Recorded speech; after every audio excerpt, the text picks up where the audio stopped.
আল্লাহ তোমার হাবিবের তার দরুদ করেছে মাওলা। আল্লাহ যাকে সালাত করতে বলে বলুন যে ক্ষমা করে তুমি বলে মাওলা। আল্লাহ আজকে জন্মবার্ষিকী উপলক্ষে মাবুদ আল্লাহ দোয়ার আয়োজন করেছে মাওলা। একটু আলোচনা করব এবং তার রূহে মাগফিরাতের জন্য আমরা দোয়া করব।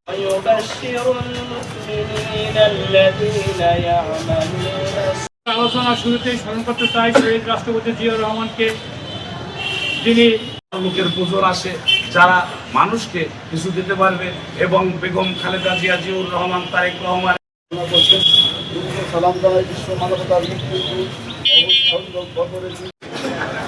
বিনের দ্বিধায় বাংলাদেশের রাজনৈতিক ইতিহাসের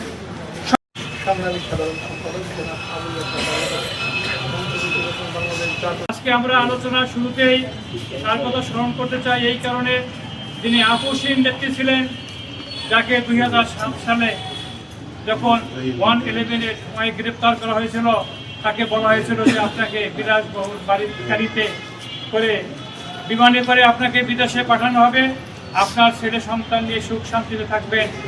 আর তার ফলশ্রুতিতে তিনি বিভিন্ন সময় সাংবাদিক সম্মেলনের মাধ্যমে বা টেলিফোনের মাধ্যমে তার তৃণমূলের নেতাদের সাথে কথনের মাধ্যমে তিনি বাংলাদেশ থেকে গিয়েছিলেন। তিনি যখন মেট্রোপলিটন কোর্টে তাকে ম্যাজিস্ট্রেট কোর্টে যখন হাজির করা হয়েছিল, তখন তিনি বলেছিলেন যে আমাকে মাত্র 10 মিনিট সময় দেবেন, আমি 1-2টা কথা বলতে চাই।